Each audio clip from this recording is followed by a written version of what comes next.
Lendo a Bíblia com William Camelo. Dia 3 de novembro, Ezequiel 7, 9 a 11. Então recebi esta mensagem do Senhor. Filho do homem, assim diz o Senhor soberano a Israel. Chegou o fim. Para onde quer que você olhe, norte, sul, leste, oeste, sua terra está acabada. Não resta esperança, pois lançarei minha ira contra vocês. Eu os chamarei para prestar contas de todos os seus pecados detestáveis. Não os pouparei, nem terei piedade. Darei a vocês o que merecem, por todos os seus pecados detestáveis. Então saberão que eu sou o Senhor. Assim diz o Senhor soberano. Desgraça após desgraça se aproximam. Chegou o fim. Finalmente chegou sua condenação. Os espera. Ó povo de Israel, já amanhece o dia de sua destruição. Chegou a hora. O tempo da aflição está próximo. Nos montes se ouvem gritos de angústia e não de alegria. Em breve derramarei sobre vocês minha fúria e contra vocês lançarei minha ira. Eu os chamarei para prestar contas de todos os seus pecados detestáveis. Não os pouparei, nem terei piedade. Darei a vocês o que merecem, por todos os seus pecados detestáveis. Então saberão que eu, o Senhor, os feri. O dia do juízo chegou. Sua destruição os espera. A vara da perversidade brotou. Sim, o orgulho do povo floresceu. Sua violência se transformou numa vara que os castigará por sua maldade. Nenhum dos orgulhosos sobreviverá. Toda a sua riqueza e prestígio desaparecerão. Sim, chegou a hora. Este é o dia que os compradores não se alegrem, nem os vendedores se entristeçam, pois todos eles cairão sob a minha ira ardente. Ainda que os comerciantes sobrevivam, jamais voltarão a seus negócios, pois a profecia contra o povo não mudará. Ninguém cuja vida é corrompida pelo pecado se recuperará. A trombeta convoca o exército, mas ninguém sai para guerrear, pois minha fúria está contra todos eles. Fora da cidade a guerra, dentro dela doenças e fome. Quem estiver fora dos muros será morto pela espada do inimigo. Quem estiver dentro da cidade morrerá de fome e doença. Os sobreviventes que fugirem para os montes gemerão como pombas por causa de seus pecados. Suas mãos ficarão fracas e seus joelhos frouxos como água. De pano de saco se vestirão e ficarão cobertos de horror. Rasparão a cabeça em sinal de tristeza e remorso. Jogarão seu dinheiro na rua, o lançarão fora como se fosse lixo. Seu ouro, sua prata, não o salvarão. No dia da ira do Senhor, não os saciarão, nem os alimentarão, pois sua ganância só os faz tropeçar. Tinham orgulho de suas lindas joias, e com elas fizeram ídolos detestáveis e imagens repugnantes. Por isso, farei que todas as suas riquezas se tornem repulsivas para eles, e as entregarei como despojo a estrangeiros, às nações perversas, e elas as profanarão. Desviarei deles meu olhar, quando ladrão invadirem e profanarem minha terra preciosa. Preparem correntes para meu povo, pois o sangue de crimes terríveis cobre a terra. Jerusalém está cheia de violência. Trarei as nações mais cruéis para ocuparem suas casas. Acabarei com o orgulho dos poderosos e profanarei seus santuários. O terror tomará conta do povo. Buscarão a paz, mas não a encontrarão. Virá uma calamidade após a outra, um rumor após o outro. Buscarão sem sucesso uma visão dos profetas. Não receberão ensinamentos dos sacerdotes, nem conselhos das autoridades. O rei e o príncipe ficarão desamparados e chorarão de desespero. As mãos do povo tremerão de medo. Trarei sobre eles o mal que fizeram a outros e receberão o castigo que tanto merece. Então saberão que eu sou o Senhor. Em 17 de setembro, no 6º ano do exílio do rei Joaquim, enquanto as autoridades de Judá estavam em minha casa, a mão do Senhor soberano veio sobre mim. Vi uma figura semelhante a um homem da cintura para baixo. Parecia uma chama ardente, e da cintura para cima tinha a aparência de âmbar reluzente. Ele estendeu algo que parecia uma mão e me pegou pelos cabelos. Então o Espírito me elevou entre a terra e o céu e me transportou para Jerusalém numa visão dada por Deus. Fui levado à porta norte do pátio interno do templo, onde havia um ídolo que provocou o ciúme do Senhor. De repente, estava ali a glória do Senhor de Israel, como eu tinha visto antes no vale. Então o Senhor me disse: Filho do homem, olhe para o norte.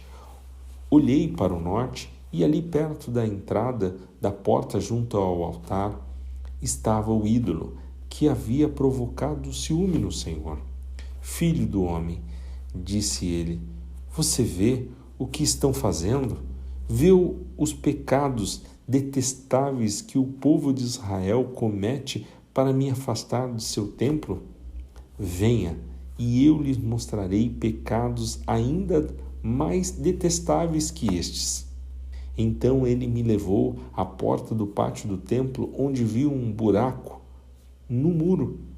Disse-me: agora, filho do homem, cave no muro. Cavei no muro e encontrei uma passagem escondida.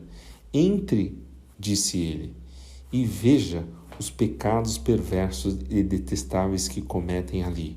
Entrei e vi as paredes cobertas de desenhos de todas as espécies de animais que rastejam e de criaturas detestáveis. Também vi diversos ídolos adorados pelos israelitas. Estavam ali 70 autoridades de Israel, e no meio estava Jazanias, filho de Safá. Cada um deles segurava um incensário, do qual subia uma nuvem de incenso. Então o Senhor me disse: filho do homem, você vê o que as autoridades de Israel fazem com os seus ídolos em salas escuras? Dizem: o Senhor não nos vê, o Senhor abandonou nossa terra. E acrescentou: venha, e eu lhe mostrarei pecados ainda mais detestáveis que estes. Em seguida levou-me até a porta norte do templo do Senhor, onde algumas mulheres estavam sentadas chorando pelo deus Tamuz. Filho do homem, Você vê isso? Ele perguntou. Venha, e eu lhe mostrarei pecados ainda mais detestáveis que estes. Em seguida, levou-me para o pátio interno do templo do Senhor. Na entrada do templo, entre o pórtico e o altar, havia cerca de 25 homens, com as costas para o templo do Senhor, estavam voltados para o leste, prostrados no chão, e adoravam o sol. Filho do homem, vê isso? Perguntou ele. Será que não significa nada para o povo de Judá cometer esses pecados detestáveis que levam a nação inteira à violência, que a fazem zombar de mim e provocar minha ira? Por isso responderei com fúria. Não os pouparei, nem terei piedade. Mesmo que clamem bem alto, não os ouvirei. Então o Senhor disse em alta voz: tragam os homens escolhidos para castigar a cidade. Digam-lhes que venham com suas armas de destruição. Logo surgirão 6 homens vindos da porta superior voltada para o norte, e cada um tinha na mão uma arma mortal. Estava com eles um homem vestido de linho que levava na cintura um estojo com material de escrever. Todos entraram no pátio do templo e ficaram junto ao altar de bronze. Então a glória de Deus de Israel se levantou do meio dos querubins, onde havia estado, e se moveu para a entrada do templo. O Senhor chamou o homem vestido de linho que carregava o estojo com material de escrever e lhe disse: ande pelas ruas de Jerusalém e ponha um sinal na testa de todos os que choram e gemem por causa dos pecados detestáveis cometidos em sua cidade. Em seguida, ouviu o Senhor dizer aos outros homens: sigam-no pela cidade e matem todos, cuja testa não esteja marcada. Não mostrem compaixão nem tenham piedade. Matem todos, idosos e jovens, meninas, mulheres e crianças pequenas. Mas não toquem naqueles que tiverem o sinal. Comecem aqui, mesmo no templo. E eles começaram pelos 70 líderes na entrada do templo. Profanem o templo. O Senhor ordenou: encham seus pátios de cadáveres. Vão. Então eles saíram e começaram a matar em toda a cidade. Enquanto isso, fiquei sozinho. Prostrei-me com o rosto no chão e clamei: ó Senhor, soberano, acaso tua ira contra Jerusalém exterminará todos os que restam em Israel? Então ele me disse: os pecados do povo de Israel e de Judá são muitos, muito grandes. Toda a terra se encheu de homicídio. A cidade está repleta de injustiça. Eles dizem: o Senhor não nos vê, o Senhor abandonou nossa terra. Por isso, não os pouparei, nem terei piedade deles. Eu lhes darei o que merecem por tudo o que fizeram. Então o homem vestido de linho que carregava o estojo com material de escrever voltou para relatar: fiz o que ordenaste. Hebreus 5, de 1 a 14. Todo sumo sacerdote é um homem escolhido para representar outras pessoas nas coisas referentes a Deus. Ele apresenta ofertas e sacrifícios pelos pecados e é capaz de tratar com bondade os ignorantes e os que se desviam, pois está sujeito às mesmas fraquezas. É por isso que precisa oferecer sacrifícios pelos próprios pecados, bem como pelos pecados do povo. Ninguém assume essa posição de honra por si só. Ele deve ser chamado por Deus, como aconteceu com Arão. Por isso, Cristo não tomou para si a honra de ser sumo sacerdote, mas foi Deus que lhe concedeu essa honra, dizendo: você é meu filho, hoje eu o gerei. E em outras passagens diz: você é sacerdote para sempre, segundo a ordem de Melquisedeque. Enquanto Jesus esteve na terra, ofereceu orações e súplicas em alta voz e com lágrimas àquele que podia salvá-lo da morte, e sua oração foram ouvidas por causa de sua profunda devoção. Embora fosse filho, aprendeu a obedecer por meio de seu sofrimento. Com isso, foi capacitado para ser o sumo sacerdote perfeito e tornou-se a fonte de salvação eterna para todo que lhe obedecem. E Deus o designou sumo sacerdote, segundo a ordem de Melquisedeque. Há muito mais que gostaríamos de dizer a esse respeito, mas são coisas difíceis de explicar, sobretudo porque vocês se tornaram displicentes acerca do que ouvem. A esta altura, já deveriam ensinar outras pessoas e, no entanto, precisam que alguém lhes ensine novamente os conceitos mais básicos da palavra de Deus. Ainda precisam de leite e não podem ingerir alimento sólido. Quem se alimenta de leite ainda é criança e não sabe o que é justo. O alimento sólido é para os adultos, que pela prática constante são capazes de distinguir entre certo e errado. Salmos 105, de 1 a 15. Deem graças ao Senhor e proclamem seu nome. Anunciem entre os povos o que ele tem feito. Cantem a ele, sim, cantem louvores a ele. Falem a todos de suas maravilhas. Exultem em seu santo nome. Alegrem-se todos os que buscam o Senhor. Busquem o Senhor e sua força. Busquem sua presença continuamente. Lembrem-se das maravilhas que ele fez, dos milagres que realizou e dos juízos que pronunciou. Vocês, que são filhos de seu servo Abraão, descendentes de Jacó, seus escolhidos. Ele é o Senhor nosso Deus. Vemos sua justiça em toda a terra. Ele é fiel e a sua aliança para sempre.